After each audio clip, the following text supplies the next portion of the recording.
5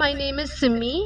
My question is, why are the ladies not allowed to divorce their husbands in Islam? As far as divorce is concerned, sister, broadly, you can categorize divorce into 5 categories. 1.